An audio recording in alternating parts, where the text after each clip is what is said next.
Hello everyone and welcome to the Bearded Geeks, the weekly grab bag of topics covering movies, comics, video games and TV. My name is Jags, I'm the Beard Master and the Big Cave's full today. My co-host Russell Rebin, Iona Colville, and it's Patrick fucking Brown. Woo! Here we go. And he's brought his comfy chair again. Yeah, yep, I can't go without it now. You love that chair, mate. I need it. You know, you didn't bring chairs for everyone else. I know you've got more than one. I didn't have room. I actually would have brought more.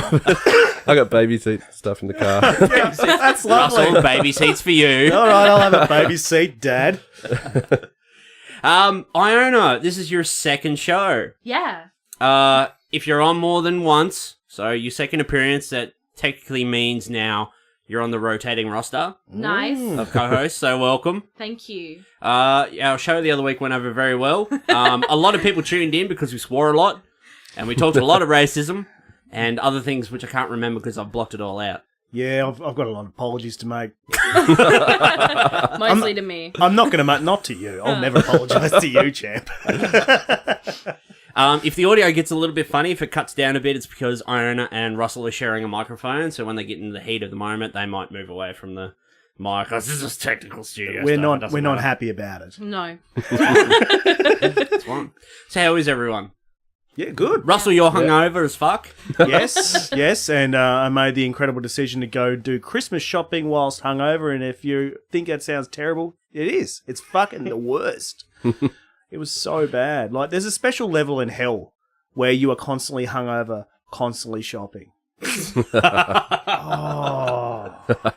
I just can't do it. If I'm hungover now, which is very rarely, we need to get drunk again, Patrick Brown, because it's been a while since we got pissy. Yeah. Yeah, I'm just home all day. I come right about 5 in the afternoon. Right? Yeah. Back in the day, we'd be ready to go again by lunchtime. I was feeling it the other day when I was trying to have my Cold Rock ice cream. So we had a few beers and then we went to Cold Rock. I was like, oh, this is different.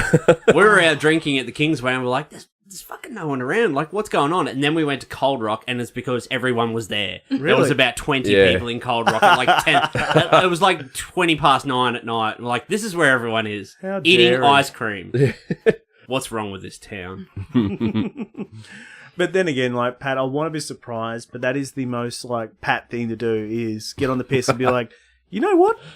I want some ice cream. It was actually your idea, To be wasn't fair, the ice cream was my idea. Yeah. Because I wanted ice And then cream. it sparked me up. I was like, oh, that sounds really nice. Because I'm like, what about some cookie dough, Pat? Oh, Ooh. yeah. And he gets excited. They didn't have any Freddo frogs, and you like chuck a wangy, throw your bloody pop top on the ground, crying. I just hear him. He's like, "Yeah, can I get some cookie dough? Anything else? Can I get some Whiz Fizz? It's like lots of other things. Oh, as yeah, well. you got to get the whiz fizz. Mate, you got me onto the cookie dough. The cookie dough is the best. Yeah, it is. literally is. It like is. I want that hit of salt in my ice cream. Don't worry about having salted caramel because that's too much salt overload if you have cookie dough on that as well. Mm. So we've got a lot to cover today. We've got news, we've got recommendations, we've got a topic. Yep. But first of all, Kim. We've talked about Kim before. Kim from the UK. She's a listener of ours. Oh, yes.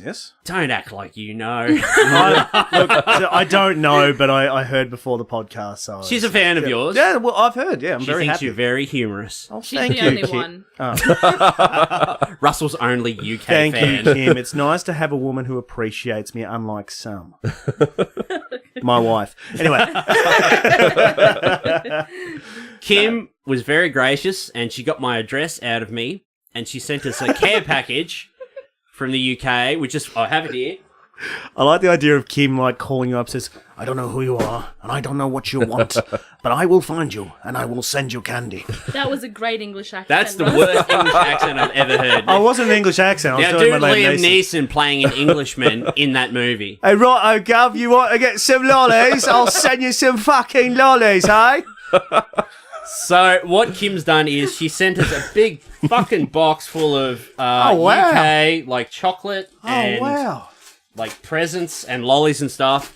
And there's a card here Aw. Kim, you are which the says MVP. to the Bearded Geeks, Aw. That's which I'm awesome. going to read, which is you now, Iona. You're one of us. One Hey. of us. One of us. I'm not shaving for November, so... You're doing a great Getting job. there. Can you see it? Yeah, it's fantastic. Now I'm going to read this card. On the front, it has a great film quote, which is "You're going to need a bigger boat." and there's a picture of a gravy boat on the front. Ah. I thought that's a joke about like the Australians who came over here on boats because like Because they sent us over here. we stole bread like hundreds of years ago, and they're just like, all right, piss off you lot. You've only been joking about it for a few hundred years. Keep going. I thought it was a reference to that Australian commercial when the little boy's like, "We're going to need a bigger boat." Oh yeah. Which is a reference from Jaws. Is it really? Yeah, it's a reference from Jaws. There you go. I have no idea. Well, now you know. Now you know. Oh, Pat, I love you. It's like full circle right there. So Kim sent us this card, which is very well written. So I'm going to read this card out because I assume she wants it read out. Maybe. Yep. To the Beardmaster and his bearded minions. Having been a fan of your show from the start, I thought it only fair that I give a little something back to you after all the content I have consumed, hours and hours of it. Since I am your number one British fan, I thought I would send you some of the sweet treats we enjoy here in the UK, first of all. It would be great to hear your opinions after tasting, especially as I hear your Aussie chocolate is a lot different to ours due to the additives that stop it melting. Is that true, Russell, or is that an urban legend? No, it is true. Okay, righto. Good. Thanks, How do Kim. you know that? Huh? Their chocolate is way better. Theirs? We're about to find out. Okay. Well, because they need to stop it melting because it's so hot over here. It isn't over there. Oh, right, I get it. To continue, due to the additives that stop it melting. If only they could add something to Patrick Brown to stop him from melting our hearts. Oh, that is good, Kim. 10 Like, points. Exclamation mark! Love heart, love heart, love heart. That is brilliant. I've thrown in a token. Is that token? Token of British icons too. Sorry, Kim, can't read your handwriting. Thanks to the chocolates. Yeah. Thanks to the chocolate shame I couldn't read the fucking card. Nah, Kim, only joke. I can read it fine. I went to school. Of course, which no school? fan mail for the Bearded Geeks would be complete without some movie-related stuff. I tried to get a couple of bits you could all use together in the infamous Beard Cave, the place where all the magic happens and the inside of which us bearded listeners can only dream of seeing! Exclamation mark. For the main man himself, the one that makes it all happen, I have included a little not-so-weekly grab bag of pins, because it's only fair I impose my pin addiction on others. I hope you like them. It was so hard to choose a small selection. So finally, I want to say thank you to all the geeks that join in the fun and make me laugh, smile, and think you guys are awesome, Kim. P.S. This card features an important element of a British institution, a gravy boat from a roast dinner. It's a shame, Kim, that Iona actually hates gravy. Yes! We were just talking about this earlier. What was your reason for it? Because it's liquidated meat. Yeah, meat's great, and drinking it is awesome. Yeah. I don't have a good counter argument except fuel, so... Okay, well, that's a very good retort. I will accept that. There's like lots of like presents in here.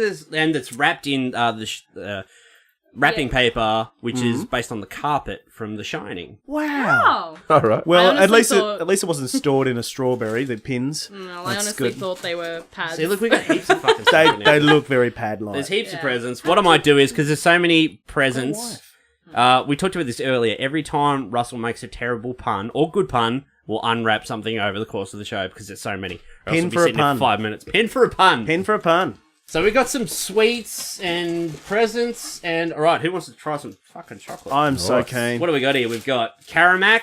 Nestle Caramac. You can't even say it, Russell. Nestle. What else have we got? What the fuck is this? Galaxy Minstrels? Oh, I've had those before. They're awesome. Alright, take that. Nice. Dairy Milk buttons. We got like this Barrett Dib Dab, which looks like Pommy Whiz Fizz. Oh, yeah. Patrick Brown, Yeah, all right. Awesome. do you like sweet lollies? No. fucking Especially hell, not Iona. ones with... What a minstrel. It looks so dark. Yeah, it's got sugar. Bosses. We're not going to touch that. Talking about gollywogs the other episode. Now picking on these. We've dark got- chocolates. A Yorkie. Has anyone had a Yorkie before? No, that's Alright, we're Oh. going to try a Yorkie. Okay. Whisper Gold. Whisper is actually my favourite, so that's Yeah, for but me. I'm Whisper? not sure. Yeah. I'm not fucking sharing that with anyone. Oh, Whisper. yeah. We used to have Whispers here when we were kids, remember? Yeah. Cadbury brought them over here for a while, like when we were kids. You can still get them now in like the international sections of like supermarkets, but these are the fucking best. And these are for me. I'm not sharing them. All right, fair enough. I had to give out my address to a total stranger.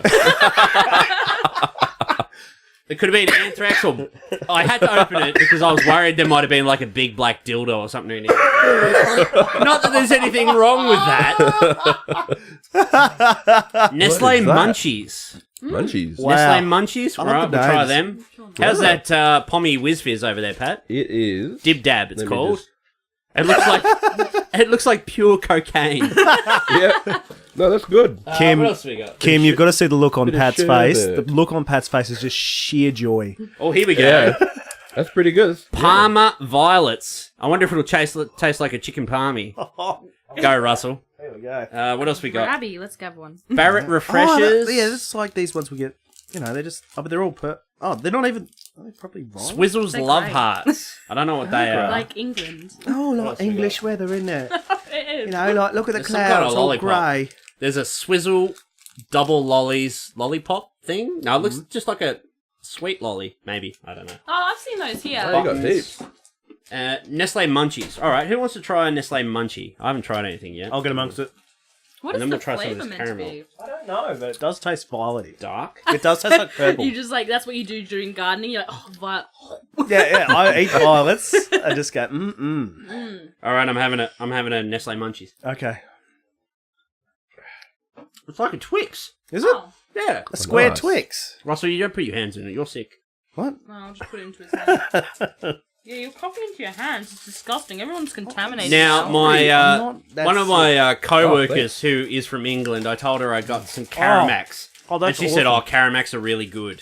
So let's see, Caramac. Here we go. Try Caramac. We just like opening all this chocolate. Is that any good, Patrick Brown? You like that? That's real good. You hang on to that, mate. Oh, you're right. Stick it in your pocket. All good. Ooh, it's white. Is this like, Oh, you like the white it's ones, like do you? caramel? Come on. Yeah, it's called Caramac. This is like Have caramel. that. I better Oh save my some of God. this for me, That's Julie, real good, so that she can try munchy stuff, some. yeah. I'm gonna try Kind of like this. Rolo, This is actually. like Caramac. You want to try a bit of this, This is Pat? like caramel. I'm finding out Yeah, Kim's sure. address and going to her. Yes, thank you, Kim. This is like caramel. It's awesome. There you go, Pat. Try that. You've had caramel? Patrick You can Brown is going to verify try. it tastes like All right, it? guys. All right, guys. All right, Okay, guys. sorry. Patrick Brown's going to try Caramac. So there's your floor. Hang on. Sorry about it.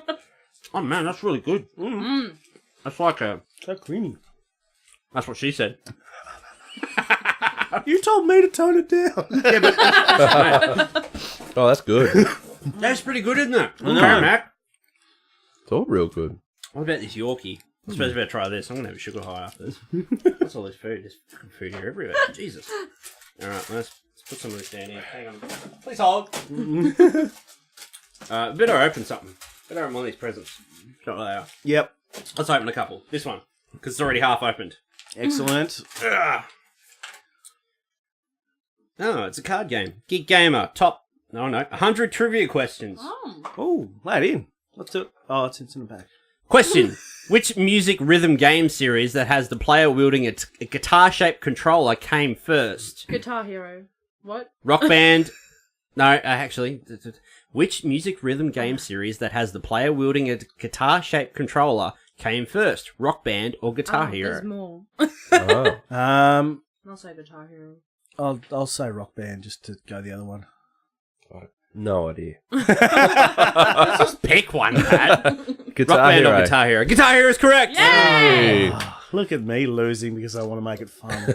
That's cool. Maybe we'll play that. Oh, and on the back of the wrapping paper, it's like shining. All work and no play makes Jack a dull boy. That is so cool. That is cool. All right, what else we got here? This Kim- one feels like a pin. Kim, Can I you, open it? you've bought better presents for him than what my wife has ever bought for me. This is really good stuff. She gave you a child. Oh, that's a pretty good present.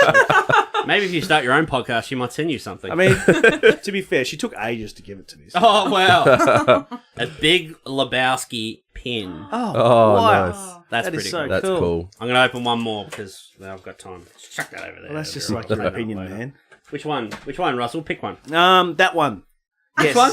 that one. That one there, exactly. Yep, that one. All right, this one. Okay. Hang on. Let's have a look. So glad he picked that one. Oh, was that even the one you said? Oh, that was the one I said.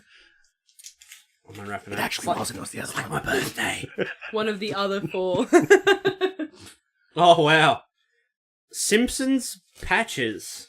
Oh, What have we got here? Krusty the Clown sticker. sick. Krusty Brown seal of approval. Ah. Slap that on your bus, mate. Ride around with that on the back.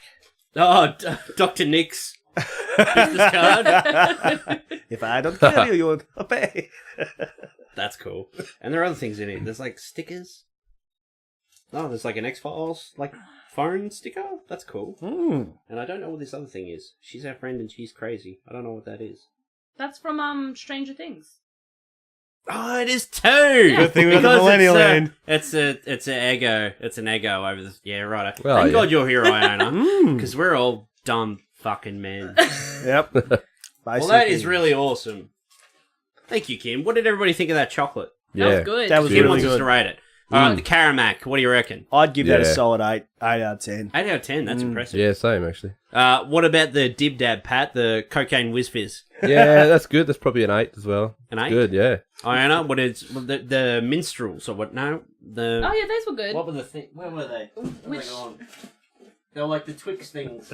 What were they Oh, called? yeah, that's a 10. That's a solid that's 10. 10. Munchies. Yeah, That's munchies. a 7 for me. What? Ooh. But I'm not big on chocolate, so it's not fair. on Oh, really? my You opinion. are? Well, you turned up on the wrong fucking day, didn't you?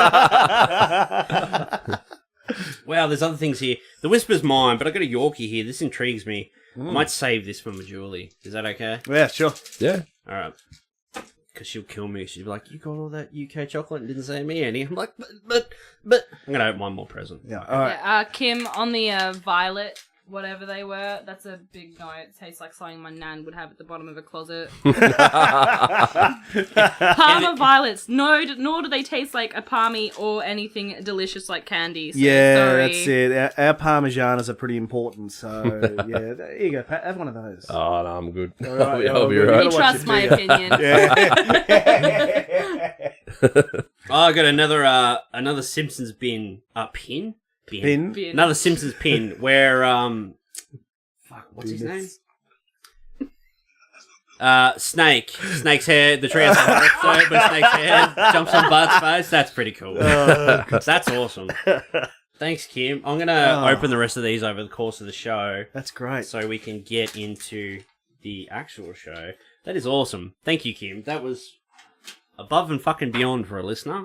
Yep. And if anyone else wants to send us anything for free, send it to insert address here. Just keep harassing him for his address. He will give it to you eventually. Yeah, if you want to send me something like food or something from an ethnic country, just ask me for my address. Don't send me anthrax or big black dildos or That's all you're going to get now. or like racial pamphlets or something like that. Are you going to do a review of the black dildos if you get them? I'll give that one a solid 8 inches out of 10. But tish. That was awesome. Thank you, Kim. Kim. That was I feel like you spent a small fucking fortune on that.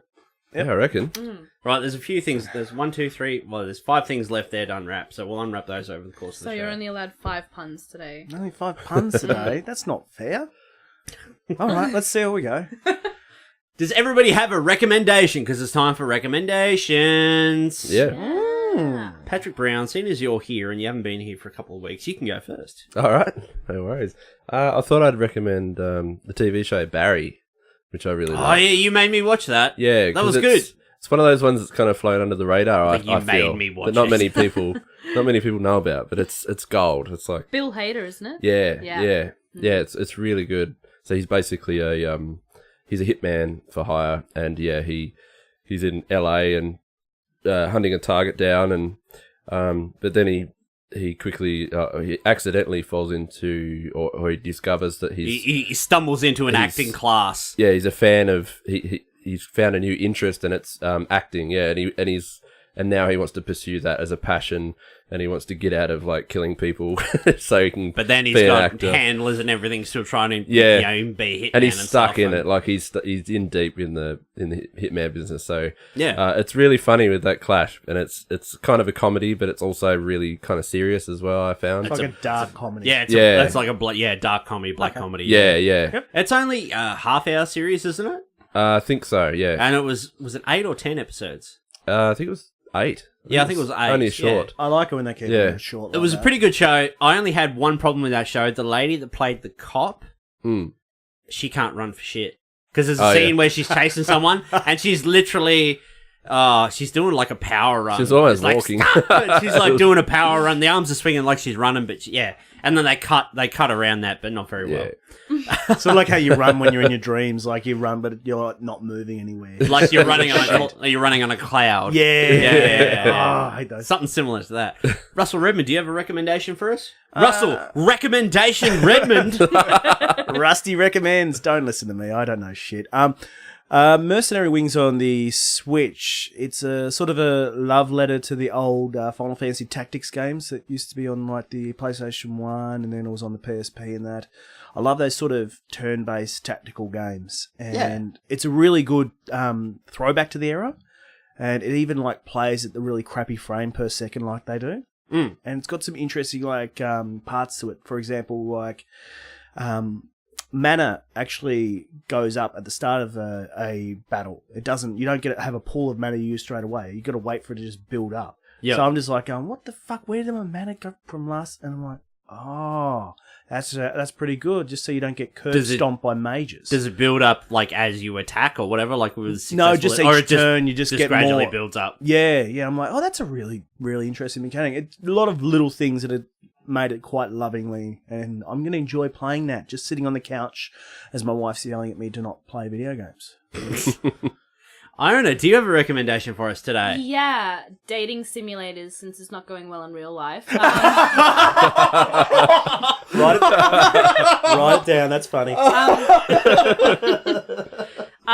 Real life just creeps into the podcast. Dream Daddy Simulator and Monster High Simulator. Oh, actually, I don't know if it's called Monster High Simulator, but they're both Steam games. I'll talk about Dream Daddy because now I feel like I'm talking incorrectly about the Monster one. But you know, you get like your fun, casual gaming of click-through based adventures with mini games involved for those who are less learny or ready. I don't know. I'm making it up as I go. No, it's a good game. So many different outcomes, so many different cutscenes, and like different, you know, special endings so and stuff. So many different outcomes. Different outcomes. Outcomes. Stop. What's it called? Dream Daddy Simulator. Dream Daddy Simulator. And what's the story behind it, like the basic premise to it? You're a gay dad. No, I'm not. Not you. Oh, in the game, right? No, you are. You're a gay dad, and you know you've got all these hot daddies in the neighborhood, and you can date however many you want, and end up with the love of your life, whichever dream daddy may that be. Yeah, that sounds pretty good. It's great. And it's on Steam. Steam, yeah. The only place you get a game like you wouldn't get that on the Switch. Oh, hell no. Imagine my wife looking over, what are you doing? I'm like, I'm playing a Dream Daddy Simulator. It's just gay dads. She's like, fucking let me play. That sounds awesome.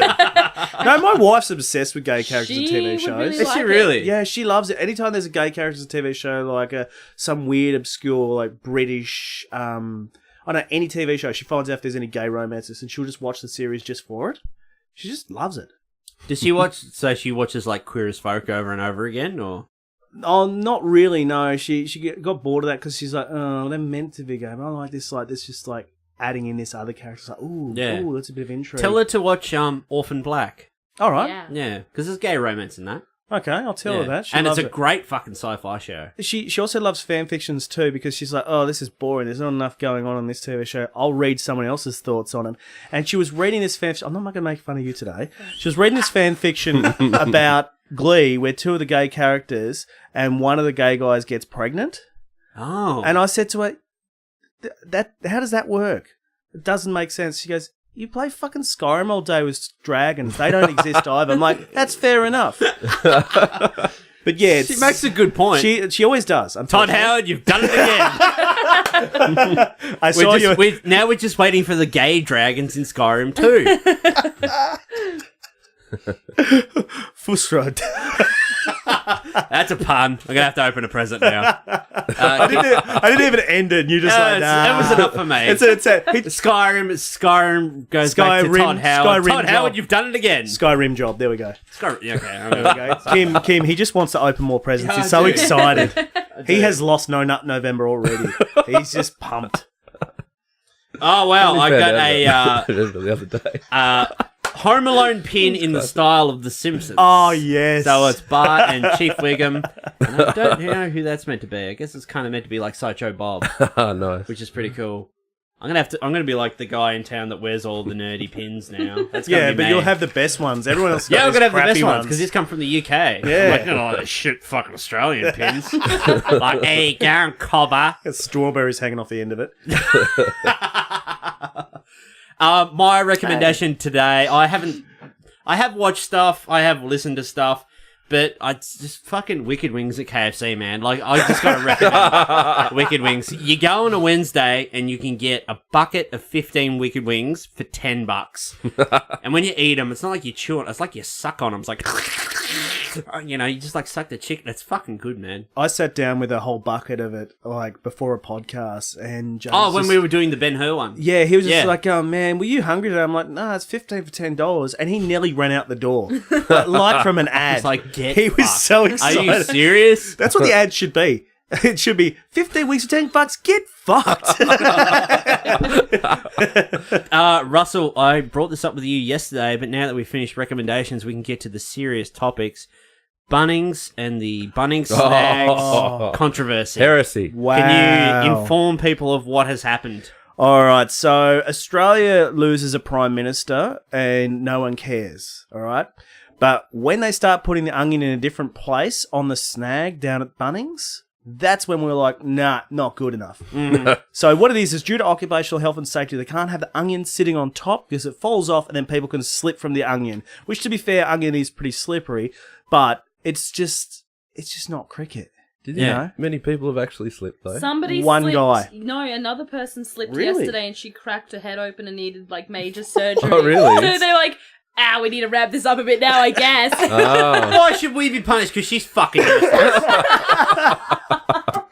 I tell you what, we're living in a natty state, are we? When you can't go down to Bunnings, get a fucking sausage, and they won't put the onion there. You say this to someone from a different country, and they're like going, what the fuck are they talking about? I saw someone put up a meme today of, like, it's the new instructional pamphlet they hand out to the sausage vendors sausage and that. workers, yep. So, you know, you get your bread, right? And then your onion goes on the bottom, your sausage goes on top of that, and then you're awarded 2 zip ties that go around the sausage to hold the sausage to the bread so nothing falls off. So why don't you guys just not have any onion? Because onion's awesome. Are you not fucking Are Australian? you one of these? I don't. You're not one of these. Okay, whatever. Oh my I don't God. eat gravy. I don't eat onion. I'm not going to apologise for my shitty I'm sorry, eating habits. Iona, And you no people- longer fit on the show.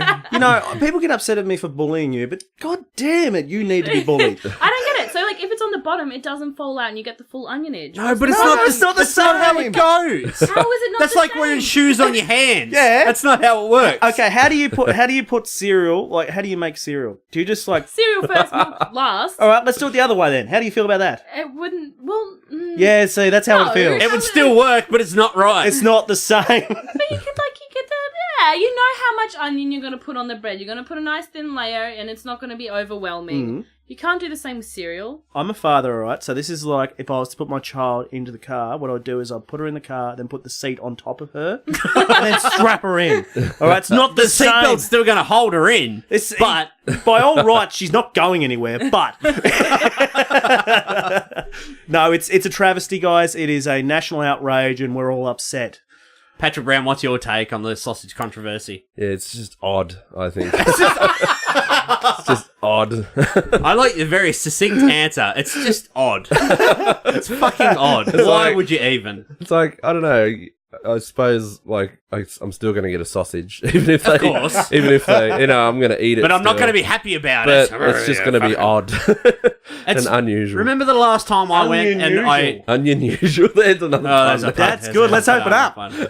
3 left, Russell. Watch yourself. Now, not Russell, beg your pardon, Patrick. Remember the last time I went to Bunnings and I told you, I think I texted you straight after because I was outraged. Oh, yeah. The guy made me, right, Russell, how do you make a sausage in bread? How do you make a sausage in bread? You put the sausage in the bread, yes. and then you fold the Yes.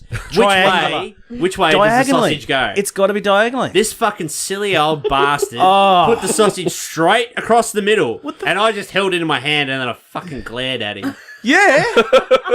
He would have It's like, what the fuck is this? mate. Is this your first day? Went square shaped instead of diamond shaped.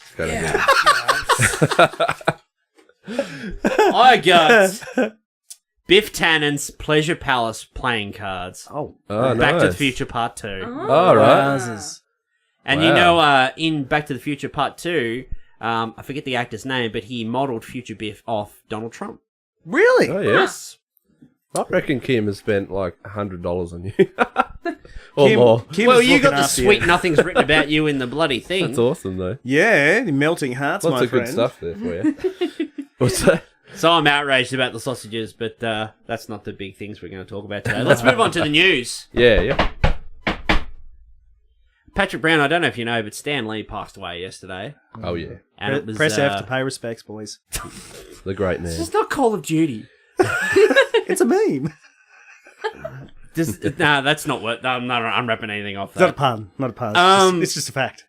Honestly, Pat, we knew it was coming. Mm. Like after his wife Joni passed last year, it was only really a matter of time. Yeah. You know, they say, one goes and then it's not long after. Mm. You know, the other can't live without, so they just go downhill.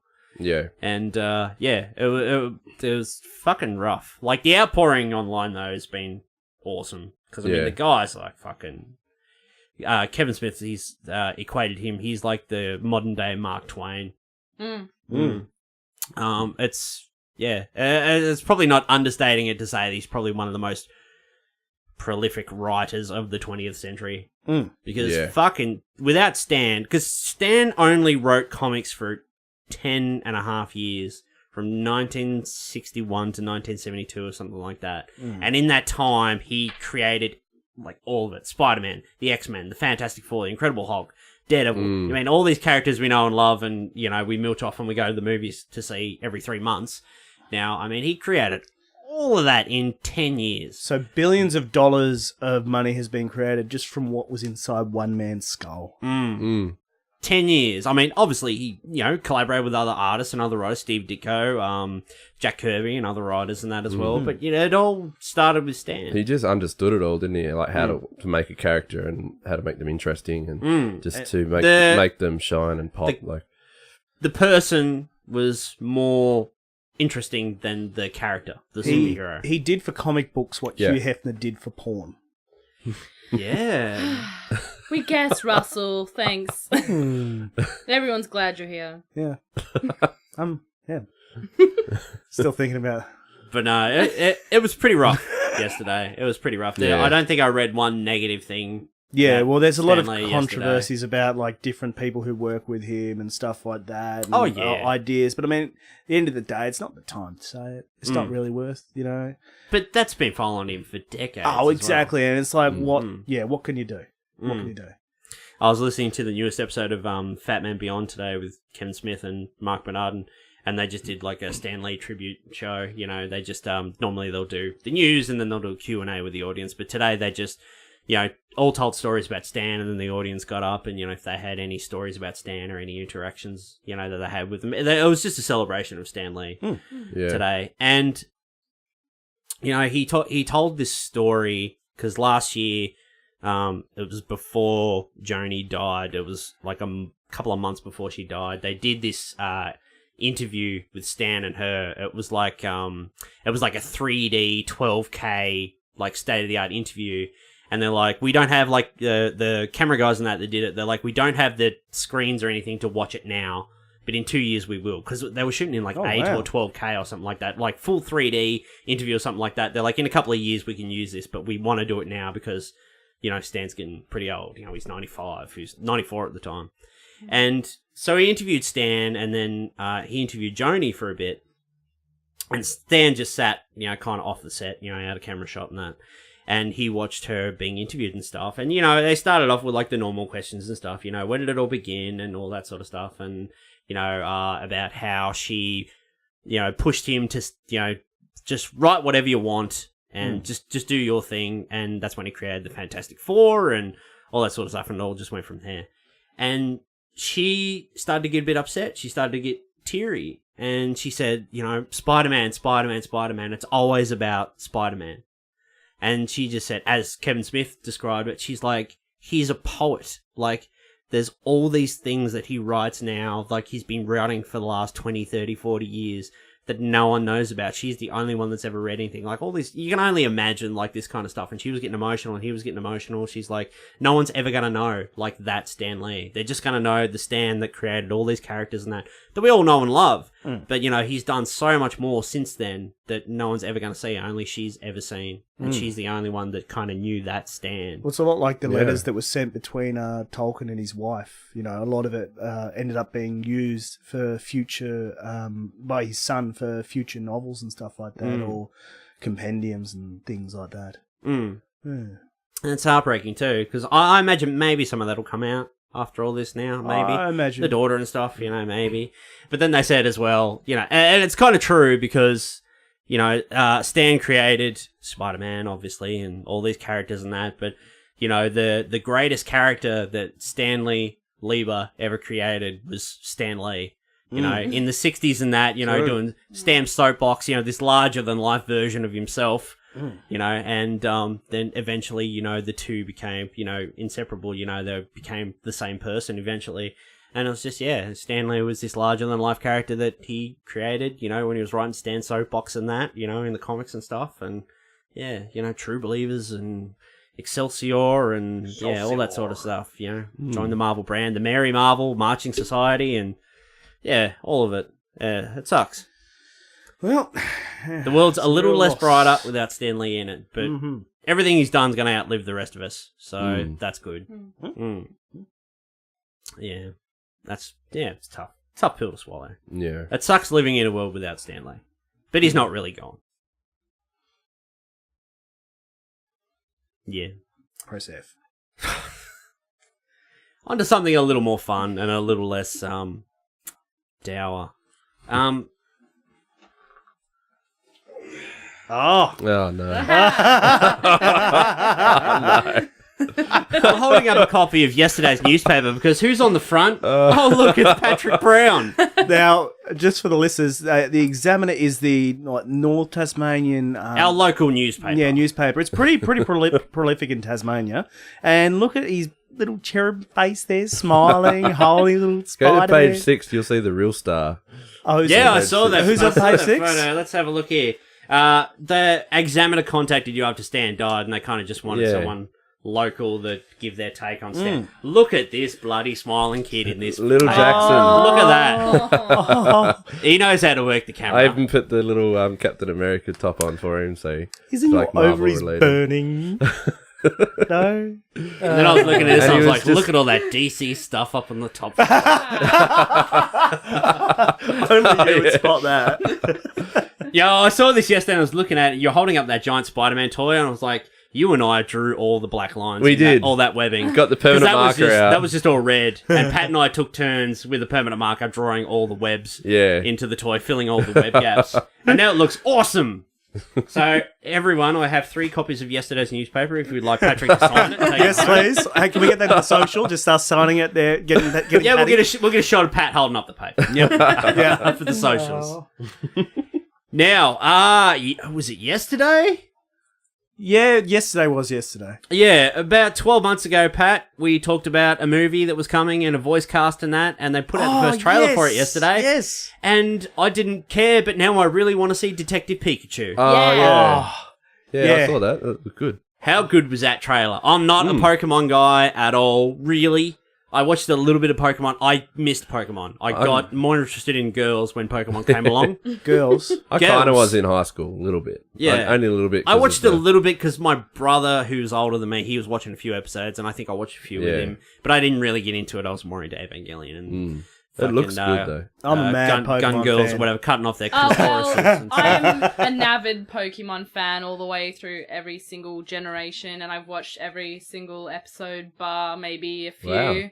Yeah, I've got That's awesome. the You DVDs nerd. are somewhere. Yeah, no, I'm a big Pokemon fan. So how did you feel when you saw this trailer? Was it like everything you ever dreamed of a live action Pokemon? How do you like the fuzzy Pikachu? So I know It's you guys weird. were like actually experience adult life while I was a kid, but like I always the dreamt of like when Pokemon would be real. He's like living out this life through this movie with the realisticness. They so actually good. hired a artistic like an alt art artist, creator. who used to put him up on the internet, and then they're like, "Hey, we like you. You want to work for us?" He was already working for Ubisoft, and but he did lots of like realistic creations of Pokemon. So they said, "Hey, we want you as a director or something to help out." wow. So like Hell his yeah. dreams came true, and he got to draw all of the he didn't do all of them, but a lot of his influences there, and you can see it. I think the Jigglypuff, which is probably the most terrifying part of creepy as the all hell. trailer for me, was actually his original design. Is that the meme one? Mr. Mime is the one that the freaked Mime one? me out, but it's hilarious. Just I love that line that interaction. Pikachu says when he's like, I push people away and then hate them for leaving. But what's he saying? He's saying, shove it. Shove it? Oh, okay.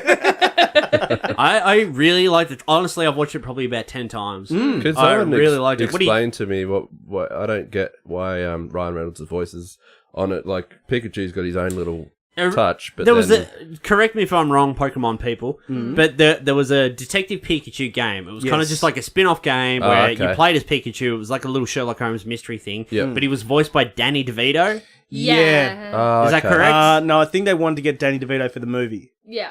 It was. They want to get Danny DeVito because in the actual like voice acting for it, in the original like Japanese one, he's got like this real deep like Japanese voice. Yeah. I'm not going to do it because of last week's episode, but he's got a really Week deep. before. And it's so hilarious seeing this little tiny Pikachu with this like growly like samurai like voice, just like talk. And it's actually quite dark. The original like game. It's like it's got really interesting elements. So I think they're carrying a lot of the grittiness into this.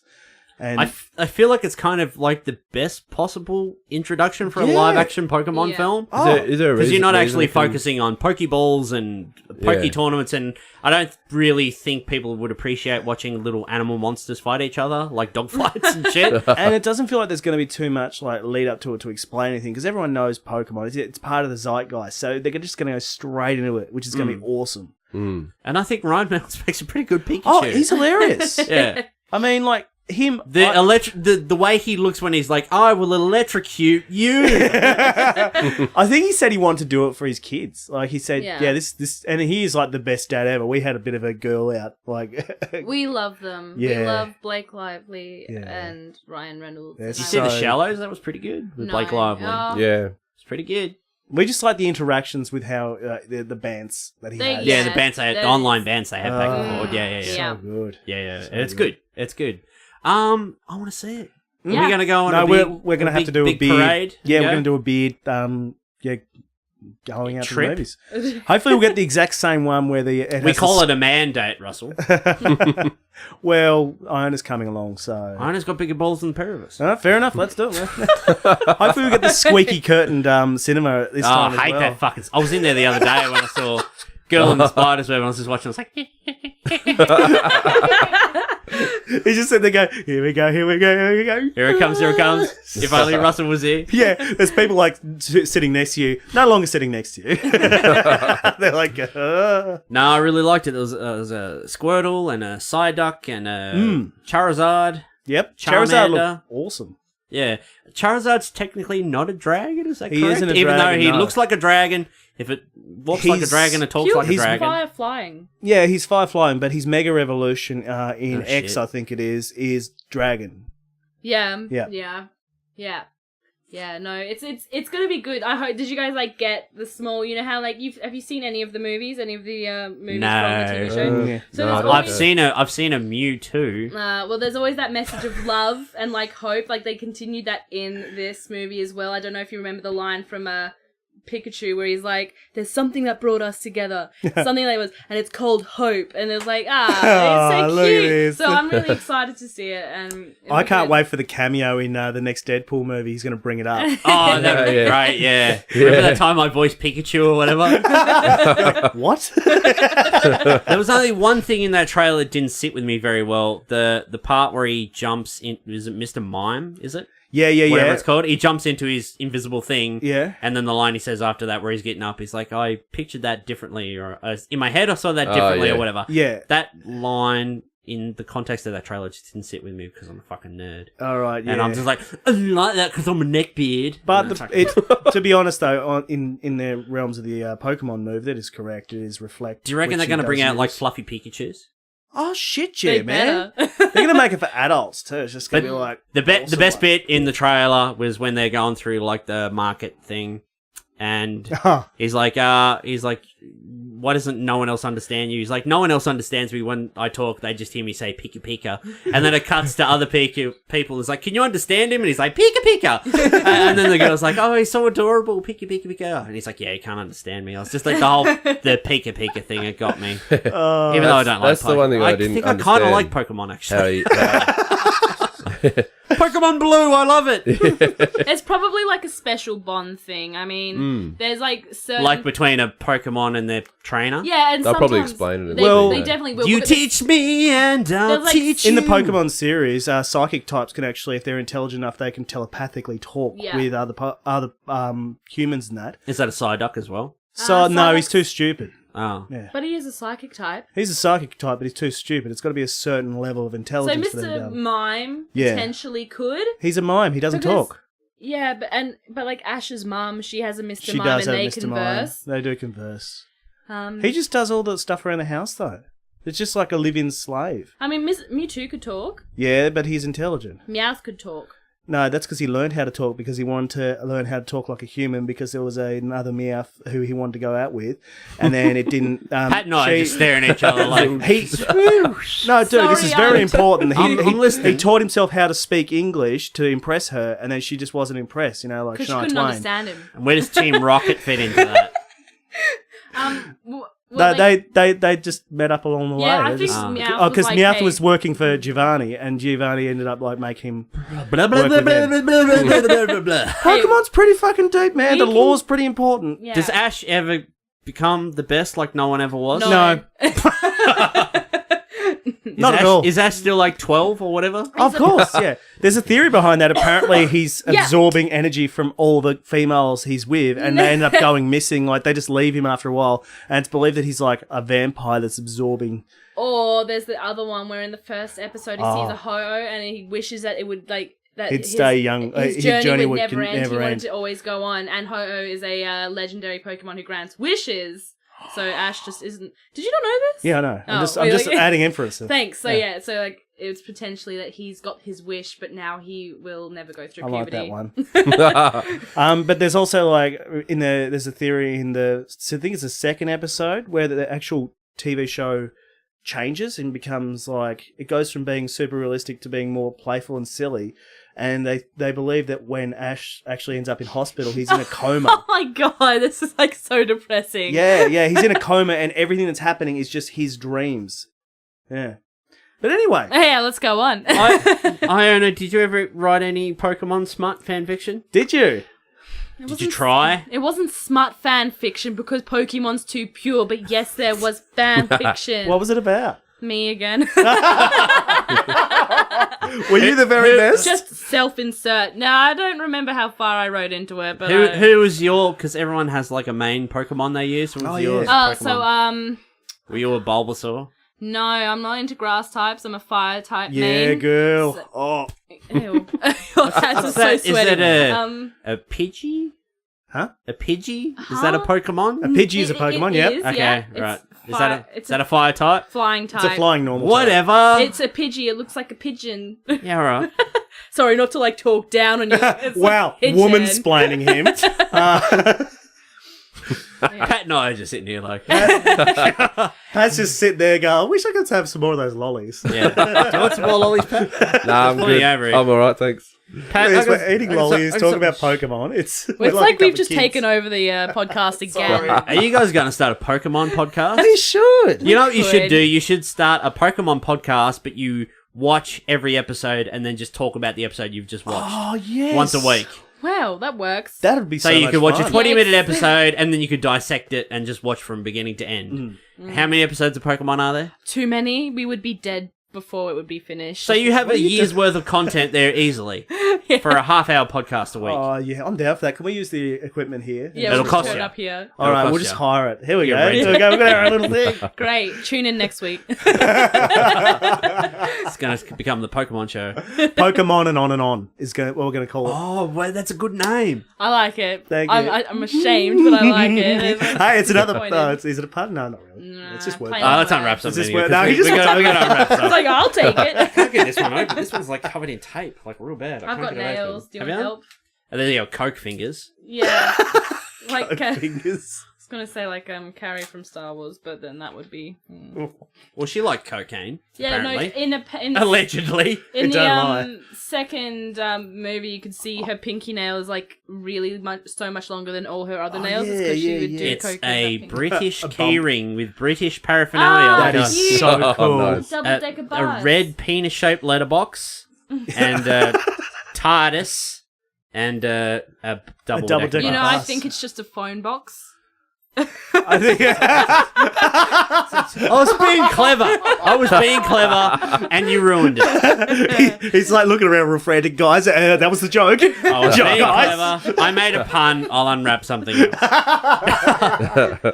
Patrick Brown, the Disney streaming service. We talked about this a little bit, haven't we? Before. Disney officially announced the name for their Disney streaming service. Oh, it's did called they? Disney Plus. Ooh. Okay. And they've announced a lot of shows, a lot of MCU-related shows that they're going to be doing on yeah. Disney Plus. Paddy looks a bit coy. He's like, I don't know anything about it. Well, that's why I'm going to tell you.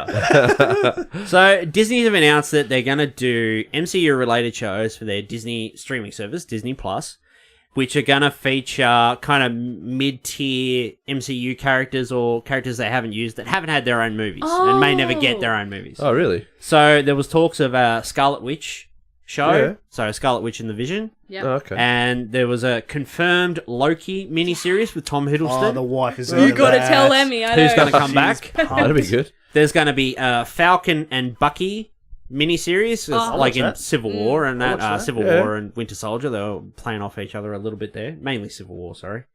We've got the Star Wars Mandalorian show, which Jon Favreau's producing in that, and they just hired Pedro Pascal to be the star of that. He was the Viper in Game of Thrones. Oh, yeah. Yeah. Yep, that's right. And they've also announced another Star Wars prequel series, which is a prequel to a prequel because it's a prequel to Rogue One, and it's going to star Cassian Andor and what's his name? Diego Luna is going to come back. Not really jazzed about that show, but I think I want to get Disney Plus when it comes out. Yeah, all that and sounds all the awesome. Disney shit they're going to put out. Iona, do you need to stand up and stretch or something like that? No. Okay. Just it's being fine. called out. All right. She's just looking at me going, my ass is sore. This chair. Yeah. If only we could all have Patrick's camping chair. Yeah, Pat bought his sweet soft chair I could again. sit in this for hours. That was so cocky. I'm just joking. I love it. But I'm not. And also, we talked about this before, but Netflix has just cancelled Iron Fist, and they also cancelled Luke Cage. Now, Yeah. there's obviously the idea that now that Disney are going to start their own streaming service, they're about to become competition with Netflix. So, like, fuck you, we're going to cancel these expensive shows we produce, and we're not going to make money for you because you're about to be the competition. But then there's talk of maybe Heroes for Hire show over on Disney Plus, which I doubt because both those shows are very dark and they wouldn't fit into the Disney mold. But you could tweak them to be a bit lighter. But I still think, like, I know Spider-Man's a big deal, but I can't get away from Spider-Man. no, but I mean, like, he's like too big to have his own, like, a show. He's but- getting his own movies though. But Yeah, I- the new I think- animated movie, right? But I, Oh yeah, Into the Spider-Verse. Yeah. yeah, that. Which Patrick Brown But- did posters and shit in that for, didn't you? Oh. Yeah. Tangent.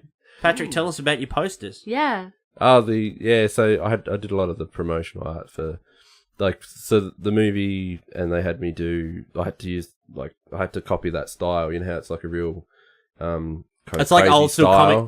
old school comic book pages where it's all like So dotty. I couldn't do my thing. I had to match that, which was really hard. Like, it was really, really hard. You But do really have your own style, though, Pat. I like your style. It's like, it's playfully realistic.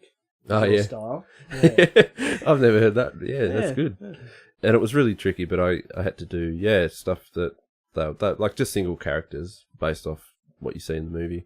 And I pretty much did all the main ones like Spider Noir and Miles obviously and Spider-Man and Spider-Gwen and Peter Parker Spider-Ham. Which was your favourite character to draw? It was probably definitely Miles. Yep. I think it was tricky because they got like really tiny textures all through there, and Peter Parker was definitely the next favorite as Spider-Man. Yeah, because I'm just like a massive Spider-Man fan in like traditional, and so that was good. The hardest one was definitely the robot. What's the big mech? Yeah, I was the girl Spider. Spider. Yeah, it's called Spider. Acronym or whatever it is, yeah. And that was really tricky, just like drawing a big mech thing, and that was the hardest one. But no, got it all done.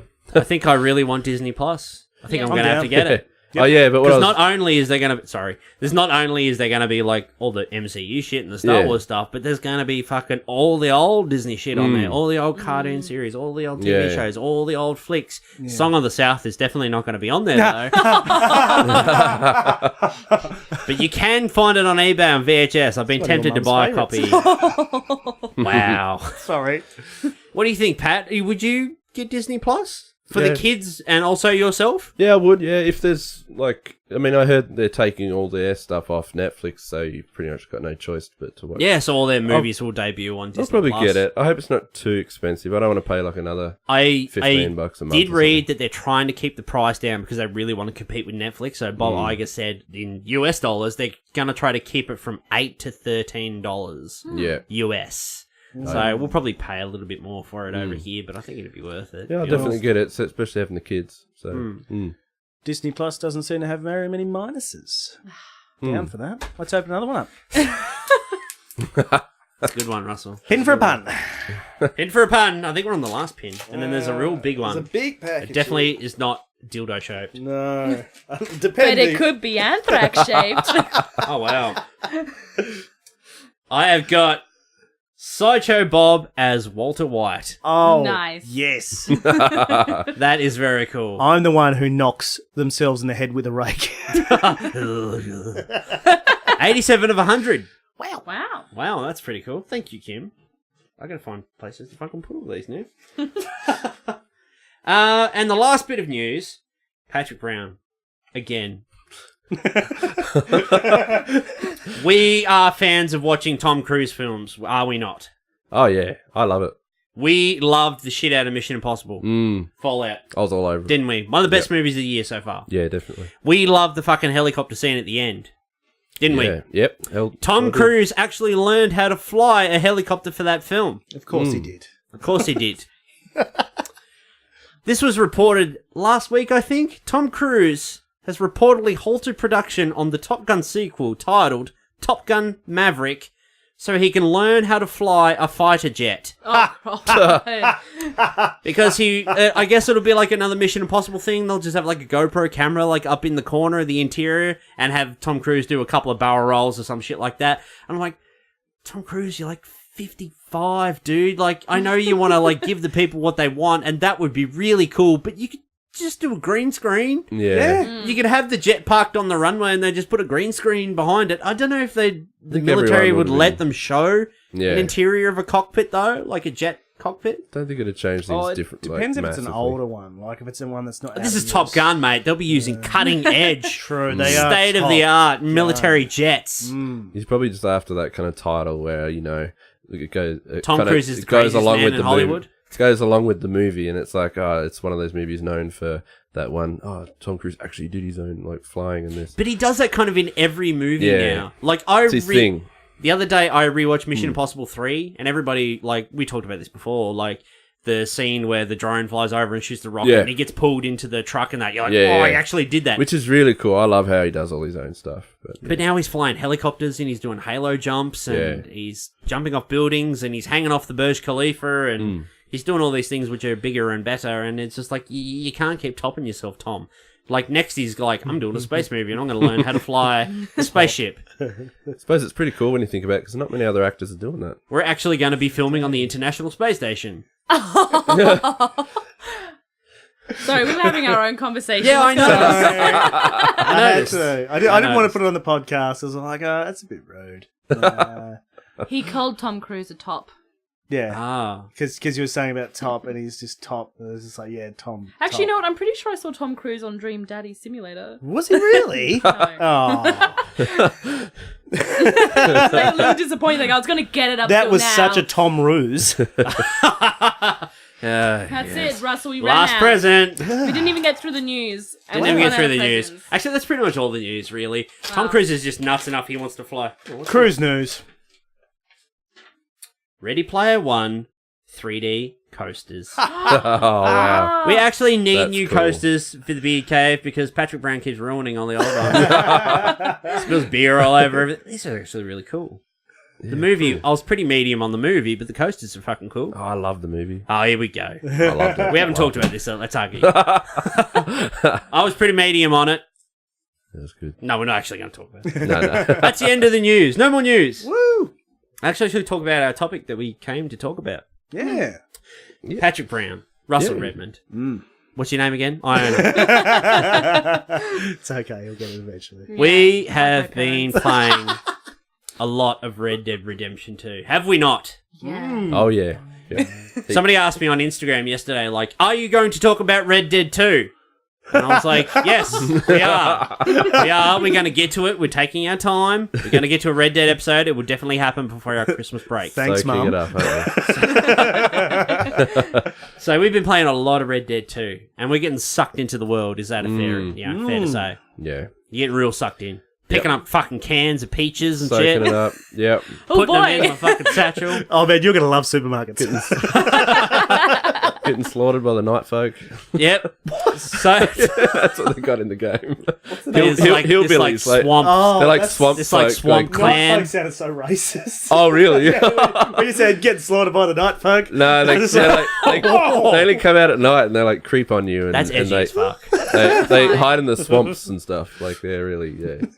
So we've been playing a lot of Red Dead 2, and we're getting really sucked into the world of the game. Like, it's very immersive. So I thought, this week, that we would do the best created worlds in video games. So when we played a game and we've really been just sucked into it, it's been everything. We felt like we've been transported into that world. We weren't just a character just fluttering about levels. We were really in a real tangible world with history and music and lore and all this stuff just wrapped to make a total package which felt like a real lived-in world. Just like Mario jumping into the different portraits, you were just entering a different world completely. Does Patrick Brown get that reference? Yes. Yeah. Yes. There we I go. did that today, actually. Pat, do you want to start us off? Oh, yeah, sure. Yep. What have you got? What have you got there? have Like, I what, got? what games sucked you in? What Well, worlds? I got a few. You got the big standout ones, but I'm going to try and... Give us one. For a starter, I might just mention, like... Max Payne 3. Yeah. Max Payne 3 is a good pick, yeah. They really just nailed that world. I thought was real authentic in a way, like, and everything about it as well. Even the gunfighting and stuff was amazing and realistic at that time. I really like the world was really, like the end of the game. Is it Brazil you went to? Yeah. When you got the Hawaiian shirt and you shaved your head and everything. He's just walking around and he tries to go to this bar and you just walk in and he wants a beer and then all this, hell breaks loose and when you walk through like the back alleys and shit, and there's just like fucking rusted like corrugated iron and shit and that everywhere and rubbish. Kids playing basketball and stuff. Yeah, in the like streets shit like that. And then I got the feel of that. It was like a real it felt like a really Real lived in. It did. And there's a lot of other parts of it as well that are exactly the same. I can't remember a lot of it, to be honest. It's been Yeah, so long since I'm I trying played it. hard That's to a remember. standout for me though, where you're most I think it's Brazil or something like that. You're walking through. I can't really remember. It was real gritty and like very realistic. That's what I remember. It was just like so detailed and real, that game. So that's what really stood out to me in that game. Russell Redmond, have you got one for us? Fallout New Vegas. Todd Howard, you've done it again. Obsidian. Actually, Was it Obsidian? Yeah, it was Obsidian. Obsidian just got bought by Microsoft, didn't They did, yes, unfortunately, yeah. But I think a lot of the talent from there has actually like changed and gone to different places. Yeah, okay. But still, yeah, that incredible writing and a lot of it. Just you were in its world, and it didn't care. Like you were just like there along for the ride. and everything would just happen around you. It was very unforgiving in parts. We had those stupid snake cat things. They were just like tune it into the radio on the Pip-Boy. Oh man, just like I never country actually music. played New Vegas, so I can't really comment. I've only ever played 3 and 4. It's really good. I recommend picking it up. Some decent mods on it so it can run nicely on your computer. And just overall, I really like the character interactions where you just be talking to them and that, and they put a lot of time and effort into it. Yeah, nice. Yeah. But that's one of mine. So, Iona, you got anything for us? what are you going to talk about? Legend of Zelda Breath of the Wild. Yeah. Yeah, I love that. Because when will I ever shut up about that fucking game? Of course, the biggest, most immersive world out of all of Legend of Zelda. I mean, how could you not include that now with what is in it? Every hill you went over, it was like a new journey. Like, just whoa. It's just like, it's never ending. I still haven't played the main part of the game. I got the Master Sword. I haven't been doing anything. Yeah. Like, I was told you to get it. Yeah, I know. I was only It's just tricky like, to get that, wasn't hey, it? I should get that. Yeah. But otherwise, I've just been exploring. I have been fucking around, doing nothing else except being looking and watching and just taking in everything in this I like game. the whole survival side of it. How you have to Yes. actually survive and like live and eat and things like that. So It's good. Yeah, it is really It's alright. No, it's alright. It's alright. There's a lot of that in Red Dead 2 as well, because, you have to eat and feed your horse and stuff. Yeah. But, like, I actually checked, like, you go into your player and you check because you got, like, a menu for Arthur on your horse. And I had a look, and it's like, yeah, you're really good. Your cause is going to drain this fast. Oh, you're underweight. And I'm like, what? I've been eating heaps. And then I check my horse, and it's like my horse is malnourished. And I'm like, fuck off. Are you serious? And then I'm riding through town, and someone's like, damn, you better feed that horse, boy. Like, you fuck off and leave There's my a horse alone. ridiculous amount of similarities between the two games. Like, it's Yeah. just ridiculous. Horsey, survival, open world. There's no murder as much. You got bokoblins and stuff like that. find but treasure. they're not the same type of varmints. Different methods of playing as well. Like you Yeah. can play it a different way, like this and that. And I'm just feeling really bad for Zelda because you won't go and rescue her. Like you're neglecting Zelda more than I neglect She's my child. alright. My first pick I've got down is actually a PS1 game. And this was kind of a game, at the time, like, I was coming off 16-bit gaming, 32-bit gaming, all that sort of shit, playing the Mega Drive and that, and just playing levels. You play platformers through levels and shit, and it was all the music, and, we had, like, Disney games. We had, like, Aladdin and Lion King and that, and they're great, and I already kind of knew what they were. I'd experienced those worlds, like, through watching the films. But, like, the first game that, like, blew my mind because it felt like playing a movie, and I'd never done that before, and it was Metal Gear Solid. The first Metal Gear Solid on PS1, because that game opens... It has so many elements in it that are, like, wild. It feels like playing a movie and watching a movie in the cutscenes, Yeah. and it feels like our world, because I have all these recognizable elements. It starts up like an action movie, like in a submarine. You've got the Colonel doing the voiceover. Snakes infiltrating in the submersible, and he comes out of the water. You got to take out a couple of guards and stuff. But then you find out that the island, Shadow Moses Island's been taken over by this special fucking operations unit, and they've all got names like fucking Vulcan Raven, Sniper Wolf, Liquid Snake, Revolver Ocelot, and then you get into the game, and it feels very real, and all the guns, like, are actually, they're not like fake game guns, like at the time, that, you had the SOCOM, your FARMAS, you're using Claymore mines, you actually had, like, real weapons that existed in the real world, but then you would go and fight this malnourished guy, psychic guy, who was floating wearing a gas mask, and he could get into your mind and stuff, and then you would fight a giant bipedal fucking... Yeah, you had to put the controller into the second port so you could actually fight him, because when you did it, if you didn't, he would control your mind, and all your controls would be back to front and all that sort of stuff. And it just felt like, it's our world. Like, I recognize it, and it feels like an action movie I've seen, like The Rock or a Michael Bay movie or something, but it just has all these fantastical elements, like, on top of it. And I fucking love that's that series ever since. Yeah. Oh, Kojima knows how to make a game, doesn't he? Yeah. Still waiting for Death Stranding, though. That's going to be crazy. Can I talk about another game? Patrick Brown made me buy this game in 2002. Oh, It's right. Grand Theft Auto Vice City. Oh, yeah. Oh, Getting let's sucked talk into about that game. Vice City based on Miami. Yeah. And it looks like Miami. It sounds like Miami. You've got all these radio stations. It's to set the mood for the 80s.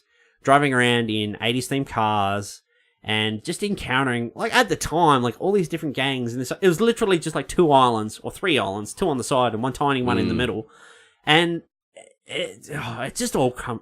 One of the main things it just all come together. It was like the most realistic thing I'd ever played. Well, One of not the biggest realistic. things... It was exaggerated realism like Rockstar does. But yeah, just all those little pieces, the cars, the characters, the music, the layout, the look, it just all come together and it just sucked me into this little world, this city, this Vice City. I thought it was like the best way I could describe it is at the time I felt like it was kind of like visiting or getting a time machine back to the 80s, and like because I never really experienced the 80s. I suppose I was born in 85, but you kind of felt like an adult being warped back to the 80s, and it was that real. It transported you back rich. to that time. It was very rich of that 80s vibe. And it had the look, even the character models in that now, which are very dated. They're all dressed in 80s, all 80s hairstyles. You go to the Malibu and that, it's like an 80s dance club. And no other game had done that to me. Like you just felt so like, and I was already a big Grand Theft Auto fan since number 3. So I was very familiar and just... Because the world of 3 was good. Like, it was an open world and stuff, but it's not really something that really sucked you in. It didn't have its own flavour. Yeah, that's right. Yeah, it just kind of felt like kind of generic across the board. Like, generic mobster, fucking movie. It's like chips without gravy, really. Yeah. And who wants that? Somebody else go. I've got heaps. While we're on the PS1 topic you were before, can I just mention 2 little nods? And Wild then Nine. And then I'll mention one. Well, that was amazing. Wild Nine was a good Wild game. Nine, I was really It's into not that. really a world that I probably got sucked But into. mine was, I just thought of Abe's Odyssey was just... Oh, yeah. Yeah. So... in the factory. Had its own world and There everything. was no It was world all- like it. No, it was exactly right. Like it just, and it was so detailed in the way it looked. Like even for that time, It felt like Super Mario Brothers, the movie. It felt kind of had like that. Yes. No, yeah. Just hear me out. It kind of had that. You know, you see like the Goombas and stuff in the movie. They're all like these gross, slimy, reptile-headed guys. Yeah. It kind of just had, and it was very dirty and horrible and Grungy. Yeah, grungy, industrial kind of, and that's kind of what it feels like. Because Yeah. there's only like, I think there's one establishing shot in Abe's Odyssey at the beginning. There's a shot of the factory with the big smokestacks, all the smoke, and you've got the big billboard with the, I can't remember on it, the Gungans or whatever and that on it. Yeah. I can't remember what they are. And then, yeah, you go through it, and I can't remember what the little guard dudes were with the robot legs and that, but, you know, you felt like you're in this factory, and these little guards are running around. It's just, just every pre-rendered section of that you walked into, had so much charm to it as well, though. Like especially when you get outside and you go into the forest and you're running through the lighting, all the sunset and everything, and the scenery was just really good. And the nighttime coming, you just see the night sky and stuff. Yeah, they just did a really good job of that. I thought it was like a real vibrant world. Yeah. Especially on the outside. What was the new one they did a couple of years ago? The Abe's. Yeah, new and tasty. New and tasty. Did that kind of have a similar kind of feel? Remastered. All just the same game, remastered. Oh, is that what it was? It was all exactly the same game, just redone. Because I never played. Beautiful. I only ever played the demo of Oddworld. So it looked great. The other one I was going to mention after that was Heart of Darkness on PlayStation 1, like way back. This is real old school. This is like 99 or something, or 2000. Tell me, I've never played it. The name sounds familiar, but I've never played Heart it. of Darkness. It was just such a realistic... It was very similar to Abe's Odyssey in a way. It's a side-scroller like Was that the guy that had like the bones coming out of his chest? No, it was that's a different game. No, Heart of Darkness was just about a little boy, and his dog gets sucked into this dark world or something underneath. Like, you know, it's like a mysterious kind of... Like the Upside Down. Yeah, exactly like that actually. And then he goes into this Upside Down or little world, like darkness world, to find his dog and save him. So the whole game you're going through, but it was almost a grown-up adult game, but you know, it seemed like a kid's game because you'd get eaten by these giant worms that come out of the ground and eat you like out of a horror movie. They got teeth and half your body's been ripped off or something, and you know, it was real gory in that way. But then it's only just a little side scroller that you're going through, and it's very kind of kiddie in a way and arcadey. Yeah. But the graphics were kind of amazing for its time, I think. Yeah.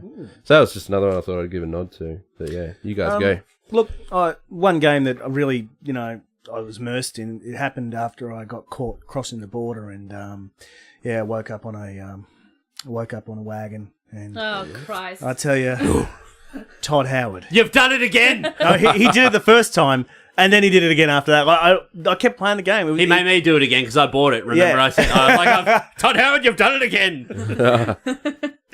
Todd Howard gets screamed so much in this house. How good was that game, though? I mean, games Remember like watching the first what's trailer this game? for it, and you just Skyrim. No one said the name. I was like, what? we were talking memes, and then we're just like, Payne's like, yeah. What game? No, it was like when I first watched the trailer, it just blew me away. I'm like, oh. Yeah. And then I you remember heard that. things about it coming out, like if a dragon like burns down a whole field of wheat, apparently it pushes the price up of wheat in that area, like small elements that Yeah. go into play. And you're like, oh, this game is going to be awesome. And they ended up playing it, and I tell you, I'm amazed that my wife was still with me because I spent so little time with her. It's an amazing bit of just open world gaming, and Yeah. I remember like just turning all the lights off, burning some like eucalyptus incense, some eucalyptus incense, and where is Tasmania? Welcome to it. Rediscover it. Incense. And I'd just be like, I'm walking through a forest. Shut up. It was like that, wasn't it? It was very, It was like you were there, because you just it's soak yourself into it. bushwalking. I've got some open world games in that. I've got like The Witcher 3 on here, obviously, Red Dead Redemption, but games like open world titles where you can walk around, you can come across a house or a shack or a hut or a shanty or whatever, and you can go in and you can find a dead body or whatever, or somebody's obviously, something's happened there, someone's been murdered. You pick up like a note and you read it, and there's a tiny little story contained in this property. And then you could just walk away. You're like, wow, there was a jealous love rival here. Infidelity. The mistress murdered the wife and then the husband, and then you've left. And, there's heaps of that. Like, just like little shit like that in open world games. In Skyrim, there was one of the funniest things I've ever seen was you go into this cave where there's these bandits, and this guy, he doesn't see you, and you kill him. And his name is Oglaf the Blind. And he's got a book sitting on the desk there, and it says Oglaf the Blind's book, and it's got nothing in it. It's just little elements like that. I'm like, oh, that's fucking funny. I mean, making fun of the blind is not funny, but it's pretty clever. Pretty clever. I mean, he didn't see it coming, so it's all good. Well, I already talked about open world. Sorry, Aaron, I'm going to take over here. That's fine. The Witcher 3, it's... did you play The Witcher, Redmond? New. Fucking... I'll get around to it. Missing out. I know. You're missing out. It's pretty much Skyrim, but like third person. Skyrim, but better. And Oh, that's lovely. Play Geralt of Rivia, a monster hunter. You travel town to town, city to city, hunting monsters. And you do the route with girls too. You can do the route with girls On a as well. unicorn. on a unicorn. On a Yeah, stuffed on the unicorn. unicorn. Yep, that's true. Wow. you can pick your girlfriends. Too, You can can't pick your love interests. Look at Pat. He's just like, and you can get girlfriends too. You can have a committed relationship. Well, in Skyrim, you can get married and have a family, but you have to build a home. Oh, yeah. You have to supply beds and food. It's I like remember real that. life, but Why it's do you a drag. want to? Why do I want to do that when I already do it in real life? I want to escape when I play video games. That's the point. The Witcher 3, you could literally just travel from town to town, and you could look at like the notice board, you could pick up bounties. They've even got little miscellaneous like messages and that on there, which don't affect the gameplay or whatever, but just really help you immerse you into that world. You pick up a note about someone, it's like, someone stole my cart or whatever, I'm looking for it. Or, Todd Howard. Yeah, Todd Howard, you've done it again. Just little shit like that. And you can go to different cities. Like in the Blood and Wine DLC, you go to Tucson, which is like this sun-drenched, more kind of classic kind of fantasy. There's a castle, there's a queen. All the knights all wear shiny, beautiful armor. They're all dressed as sir whatever, or knights errands and all this sort of shit. And the different areas that you can go to swampy marshes and shit, and you can fight drowners and fucking whatever they're called, sea hags and all this sort of shit. And then you can go to a beautiful sun-drenched area. You can walk down a river. You can jump in a fucking canoe and go down the river and shit. It's just all these little things which help make open world games, just fucking suck you into them. It's like Red Dead 2. Well, that's it. Like the important part Horse of an open balls. world game is the world. Like heavy emphasis on the world. You know. Patrick Brown. You want another one? Maybe Iona, you got. Oh, Iona, you're Back here to you. too. Sorry. Yeah, I had a few. Quality guys. I wrote a list, Skip but it's you. okay. It's probably Sorry, your turn. mate. Give us. I just. You said a lot about it, but the Ark Survival or the Forest. Have you guys heard of those? I have heard of the Forest yeah. and Ark. It's just the fear that immerses you to have such pinpoint precision on watching everything that happens in that game just to survive. Oh, Just yeah. throws you into it. You can't focus on anything else except what's happening in game, and just it's good detail. I mean, you get like, you know, you can walk across anything, and something's always spawning or happening, and it just changes everything. You know, it's like all kinds of stuff, but I do like the games. Sorry, go on. The Forest is like a survival game where you start off with nothing, isn't it? And the Ark's like that too. And you have like Ark, a ratty, not you have like other a ratty pair of Bonds undies, and you've got to make like spears out of sticks and shit, and then you got to kill a pig, and then you can craft Yeah, and whatever. then you got to I watch out love the for idea of naked that. cannibals, which is always fun. and Cannibals. dinosaurs. That's Can I just awesome. put clothes on? I mean, sure, they're eating other people, but have some decency to wear clothes. Sounds like you were going to say deviancy. Like, Deviancy. yeah, do it. Keep Have the going. deviancy to wear clothes. Go against the norm. One game I played that it blew me away. It kind of blew me away. Still to this day, like when I played, if I start a new game and fire it up, it's fucking Bioshock. Yes. Oh, the The world. plane crashes, and you go into this lighthouse, and you find like this little submersible, and you get into it, and you go down, and this screen comes down, and it starts to play this movie, and it's really of the period, like 50s and that, this black and white. I'm Andrew Ryan, you know, and you watch this video, and it's setting it up, and he's talking about, and then the screen goes up, and you have the porthole of the submersible, and it's like, I built Rapture, and you've got this massive fucking underwater city. Lights everywhere. The submersible goes under. You see like people walking through corridors and stuff above you. And then when you walk around the city, just all the little things that go into it. Echoes. You know, water splashing, water echoing. You know, you walk through an area and you see just like, you know, a hole behind a bolt and there's water spraying through. Yeah. And just all this And little also- shit. Neon lights and that. The little ads too, like the whole 50s thing of like, oh, get out this brand new tonic down here, fantastic tasting. Plasmids. Yeah. Plasmids. Holden motor car.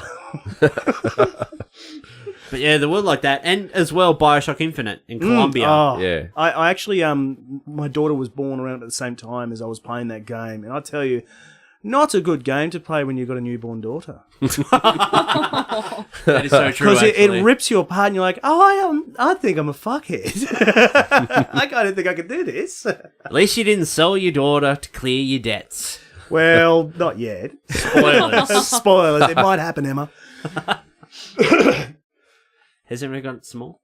I don't think it'd be right if I didn't mention Grand Theft Auto. I've Which got one? all of them. All of them. I'm like the biggest Grand Theft Auto fan. We were talking about this the other day, weren't we? The game and the crime. Yeah, They we just- were kind of comparing Red Dead 2 to GTA 5. Oh, yeah. Whereas I don't mean to steal your thunder, but I like Red Dead 2 because obviously I'm a Western fan and everyone's complaining, oh, it's too slow, I can't get into it. I'm like, fuck off, go and do something elsewhere.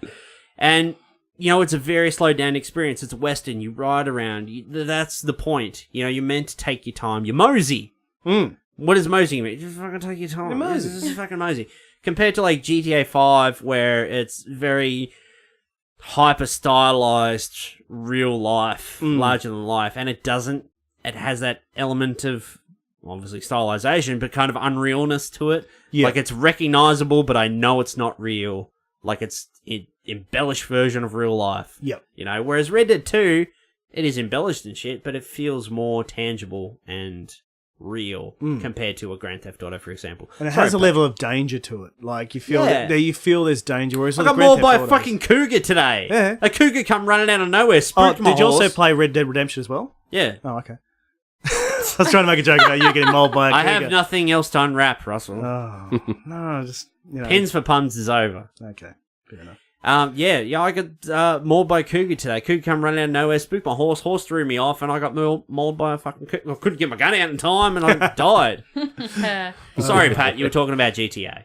Oh, yeah. Yeah, just, so yeah, GTA 5, for example, that's just, the way they just focus on the world and the attention to detail, and the people around it as well. Like, I just remember when I was walking, like when I first got that game, and you're just walking around like as Franklin and through the streets and stuff, and just how alive like the people in the street, everyone was. So that game just really, just felt very realistic to me. They just kept taking it up a notch for every Grand Theft Auto they do. They just keep taking it up another notch, and I just love how all the realism and how it's all the same thing too. It's really good. It's at the radio stations. You can sit down in your house. You can turn the TV on. You can watch TV shows and stuff. You can jump on the computer. You can get on their fake internet and go on their fake websites. You know, all this sort of stuff. You can get on like a banking website and do banking. Like, it's like, I love how they've just always, there's stocks. They got like stock markets and shit in that as well. You can play, and they've always kept the same theme as well. They don't go full realism. They still have their kind of quirky, fun theme of it through all the games, which keeps it really entertaining. Just like, I love their sense of humor. That was the problem I always had with GTA though, compared to now they've taken a step further with Red Dead 2. Is, you can get around the city, but it still feels very empty. Like, all the buildings just feel like giant blocks. Yeah. You can't go in them. You can't interact with them. You can walk down the street and you can say, you bump into someone and they'll say a passing thing to you. Or you might, was there dialogue options? I think you could have minor dialogue options with NPCs. Yeah. But in this one, in really Red Dead 2, anything. It's still kind of minor in this one, but you can greet people or you can, howdy. Yeah, howdy. Hey, ma'am, or whatever. Yeehaw. Yeah, yeehaw. Sorry, partner. Yeah. Shit like that. And you can go in nearly every fucking building. If it's locked, you might be able to blow the window out with a shotgun and jump through the window. Yeah, shit like that. That's good realism. I hate those open world games where it's like, oh, look at this, you can do this incredible magic and power and stuff like that, but you can't, break glass. Like, how does that work? Yeah, it's like another game I was going to bring up here in a minute. Actually, I'll get to it now. Fuck it. Yeah, always excited. We talk about these immersive games and stuff, but we haven't really covered, The Witcher is kind of already based on a book, but there are so many video games out there that are already based on pre-established properties, like Batman Arkham Asylum, for example. That game feels like a Batman comic come to life. Like the first game especially, Arkham Asylum. You can jump into that game. You get through Arkham Asylum. Obviously, that's where all the bad guys are, Batman's rogues gallery, so you can interact, with all these characters. You can come across, you can fight Bane, you can interact with the Riddler and all this sort of stuff. But another game that really got made that, has a world that sucks you in that's already based on a pre-established property is Alien Isolation. Because that game... It's awesome. Because their way around, instead of doing just a game based on the first Alien, which they really couldn't do, this game is, you play as Ripley's daughter, who is looking for her missing mother, but she's looking for her, she's got a tip that she's on a ship, which is exactly the same model as the ship she was on in the first movie. So when you go into the ship, everything is exactly the same from the first movie. All the keypad tones and that are the same. The door opening sound effects are all the same. So it feels like you're in the first film. And it does it really fucking well in that game. It's amazing. That's a terrifying game. I spent 3 hours in a locker. That's not a joke. That is not a joke. I love it. It's a really good game. The Last of Us? Yeah, that's another... Feels like a world gone to shit. Yeah. Really does. Fucking Good clickers example, and zombies actually. and that running around. You find bits of broken scissors and stuff you can craft into weapons and whatever. And there's, they have the risk kind of reward system. You have low... items and weapons and ammunition and stuff, so you have to be very smart what you're doing. Not that we've ever experienced a post-apocalypse, but that's what you would assume it'd be that like. would You're not be going to much have like. a really big stockpile of stuff. Yeah, exactly. All the overgrown kind of greenery coming through the buildings, everything. Well, I think my last one's probably going to be Uncharted 4. Yeah. That was amazing. I've just replayed them all again. Have you? Yeah. Oh, yes. All the PlayStation 4 ones. Yeah, all the new refreshed versions. How good's that? You can say that pretty much for any of them. Like, you go... Like, Yeah. I've never been to Shangri-La or whatever, but it feels like I'm there. Well, on the Madagascar bit, like me and my wife, when we play games, if there's a shooting bit, I'll do the shooting bit. If there's a driving bit, she'll do the driving bit because she's a much better driver than me in real life and in games. And so we just pass between. and just go, oh yeah, here we go. That's awesome. And it's immersive in that way. And she sometimes goes to me, oh, you want to play Uncharted tonight? We'll finish the game. I'm like, oh, I was going to play something else. She goes, no, I want you to play it. 'Cause she likes watching it. She sees it as a full action movie. That's good, yeah. And she keeps an eye out for little collectibles because she's got mum eyes now, which gives her +2 perception for finding things. So she can see little shiny. She's like, over there. Oh, over there. Oh, shoot that guy, get that. It's immersive for us, for 2 people to play at once. Iona, do you have any more? Daddy Simulator? It's like real life, all the gay dads in the neighborhood. Not to be a basic bitch, but The Sims.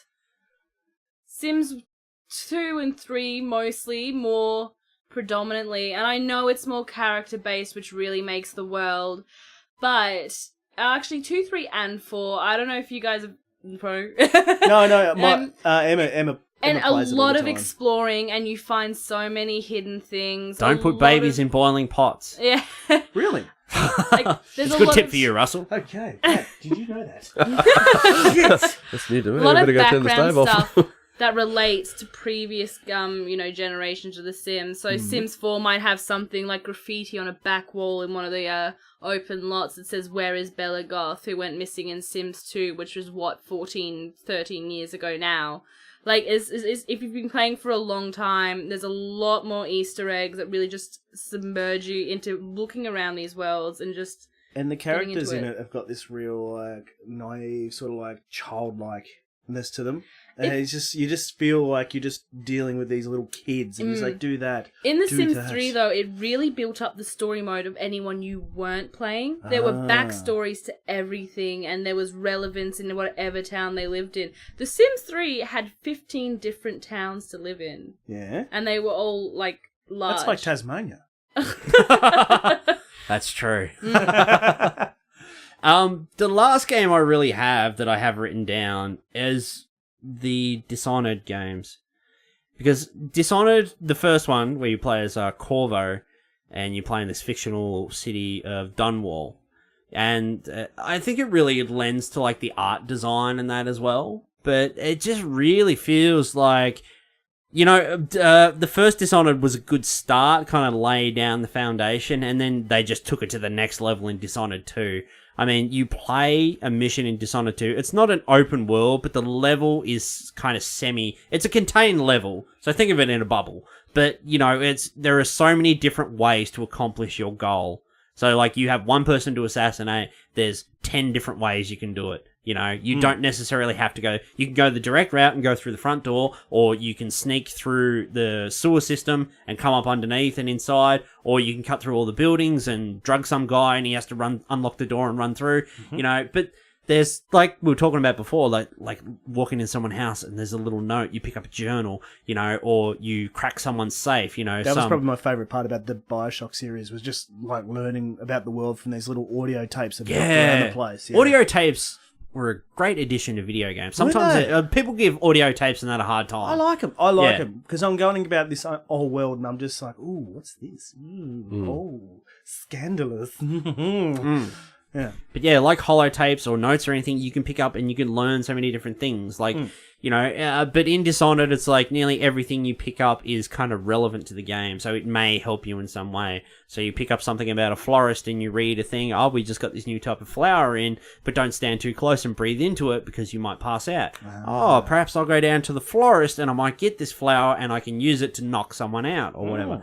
And it's just, the world in Dishonored 2, especially, is fucking fantastic. Pat, you never should have sold that game. It's really good. I tried playing it. It's something that you have to get a good couple of hours into to really soak into it. But I know I didn't hate it, did not like it. I just think I had other stuff you need the going time on, to devote to that. Yeah, you can't be running back and forth to kids. I didn't so you give need it a chance. 3 hours to sit there Yeah. and play, which I know for you is kind of impossible. But if he did that, he'd be Dishonored with his wife. No more pins. There are no more pins to Sorry, unwrap. guys. Sorry. Does anyone have any else that they want to bring up? Or? 3D pinball on the windows. That was great. Yeah, it kind of sucked me in. But it was more the game. I just had 2 We more. get sued for that. Can we? Maybe. Shit. Bill Gates is coming after us. Oh, Bill Gates had done it again. You sued someone again. I just only had 2 more left that I thought were worth mentioning. The Hitman series, especially the latest few. Yeah. You know, like all the last episodes. Yeah, the Hitman season series. 1 or whatever it was. And then the new one's coming out, which I haven't played yet, but they just do a really good job of making the worlds seem very alive and real. And same thing that you just mentioned, like the way you can just kill your target in so many different ways, like as a hitman. Yeah, you can go into like any the only Hitman I played from start to finish was Blood Money, and there's a level where you have to assassinate someone at a kids' party in the suburbs. Yeah, and there's a street. There's it's a cul-de-sac, I think. Yeah, as someone who's been to a fair few kid parties. Fuck, I'd love to do that. And there's like an ice cream truck up the road. You can take out the guy who's in the ice cream truck and dress up as the ice cream man and sneak in. There's also a garbage man up the road. You can there's all that. But I mean, the way I played it in that, like, it feels very tangible and whatever. And like, there are many different ways you can do it, but turn it up to 11 when you're playing like the new ones that came out the year before last or whatever. And Hitman 2 has literally just come out. Yesterday, I think. The worlds are bigger and like the set scenes and stuff are massive. They're all self-contained levels. Yeah. There was what was the one? There was a nightclub party or something you showed me. There was and then it went to outdoors or something. Yeah, fashion show. That was it. Yeah, and it's at some event and there's just like hundreds of people when you're going through these dense crowds and the music's playing. It was really cool. And then you can there was a way to get your target because he was one of the models or something walking on stage, and you had to be a model yourself. Like you disguise yourself as a model, and you're walking up the catwalk and coming back, and then you go behind stage and get them somehow. Remember when we played Kane and Lynch, the first one? Yeah, that was good. There was a nightclub level where you had to go through the nightclub to get. It was like Collateral. It was like a John Wick thing. Tom Cruise and Jamie Foxx making you can't just no one gets out of the way for you. You got to push your way through and make your way through the crowd, and it takes time. And it just did that co-op too. Yeah, we played that whole game co-op. That was fucking sick. That car chase where they were chasing us and we're loved it at the van. That was sick. Yeah. The only last one I was going to mention was Spider-Man PS4, the new one. Shit. I love that. Shit. That's great. It's definitely not the way they did New York City. One of the best representations of New York I've seen. It's pretty good. Like the interaction with NPCs and stuff, and it does feel very alive. And even just like the characters that you all like in the story and stuff, which is like if you land and run up the street and that as well, people pull out their phones and take pictures of you and stuff, and be like, Spidey, let's get a photo, and you can walk over and like press triangle. And there'll be like an animation where you take a selfie with someone, and like you in real life with the Bearded Geeks. People see you and go, "Oh, Jags, the Beardmeister, can I have a selfie?" It's only ever happened once. Has it? Yeah. How cool was it? How cool did you feel? Pretty cool. Yeah. Man, that's great. And that was Brad. Good on you, Brad. Hey, Brad. I think that's it. Is everybody done their lists? Yeah. Yep. No, don't look at me. I had nothing. She's just waiting to get home so she can play a gay dad simulator. Yeah. Or more Breath of the Wild. I've got so many to choose from. You never know what you'll get on Breath of the Wild. Patrick Brown, if people want to find you online, where can they go? PatrickBrownArt.com. Patrick Brown Art on Facebook. That's my Facebook page. Instagram. Don't forget Instagram. Yeah, Patrick Brown Art on Instagram. That'll do it. Sweet as. Russell Redmond. You've got an online presence? I've got a fair bit of an... I'm sort of like the Rupert Murdoch of the social media in Launceston, in the sense that I run a meme page and local chit-chat group, which someone pissed me off the other day on Launceston memes. He found out who I was. He was upset about a meme I made about his hometown, which was a very basic meme.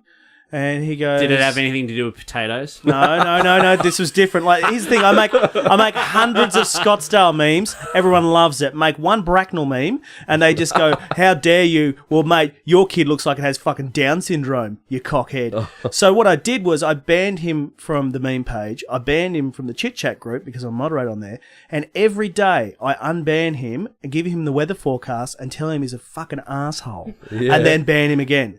And every day he gets a message from me just telling him he's a piece of shit. I come up with new ways to lay into him, but I'm a petty human being. But other than that, Launceston memes, Cats I Meet Whilst Gardening. It's another page I've got. I love it. It's all the kitty cats I meet whilst gardening. I guarantee this guy, if you asked him, this guy could not point out Bracknell on a map. Oh, and he fucking lives there. absolutely. Yeah. It was great. I could have really went him, but I'm like, nah, I'm the better man, and also my house is actually worth more than a bucket. Fuck that guy. Yeah. I wonder if people want to read your Naruto smut fan fiction online, where can they... You can actually... We should set up a blog spot Yes. for your Naruto smut fan fiction. I own it. If you just Google the local courts, you can usually find my doings on there.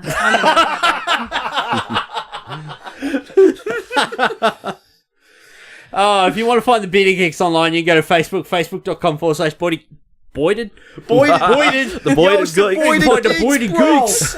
Bearded Geeks Pod. We're on iTunes and SoundCloud, where you can also download the show. And if you're hanging out at YouTube, which I do, you can find us there on YouTube if you like to hang out on YouTube. We're on Instagram, we're on Twitter, buy a fucking t-shirt, tpublic.com. Thanks, guys. Thanks. Yep. Thanks to Kim. Thanks, Kim, for the Thank you, chockies. Kim. Yeah. Thank you, Kim, for the chocolates and the sweets and the Awesome. sweet card and all the fucking sweet swag. I don't know where I'm going to put it all. I'm going to have to find room in the beard cave for all this sweet, sweet swag. Kim, please message me. I want more Karamak. Oh, wow. That's a very... You should have heard that through there. ASMR. I'm actually wearing a collar and I am hot underneath it. He's actually pulled it out like in the cartoons. Pat, thanks for coming. Oh, yeah, no worries. Russell, thank you for coming. No, anytime. Iona, thanks for coming back, because, yeah, you got a really great response on the last episode you're on, even after you said the C word lots of times. And we were good this episode. We didn't say I it know. once. Oh. I'm proud of you, man. I actually felt pretty twitchy. I was like, I need to get it out. We're nearly done, so you can say it as much as you want. Oh, yes. Thanks very much, Kim. Thanks, guys. Next week, we might do Super Fight. Oh, yes. Nice. Patrick Brown is the current reigning undisputed TBG Super Fight champion. So if Patrick Brown can make it in next week, we will do Super Fight. Oh, yeah, nice. All right. Excellent. Thanks, guys. Awesome. Thank you, Kim. Thanks, everyone. We'll see you all next week on the Bearded Bloody Geeks with Karamak. Ooh. Hey!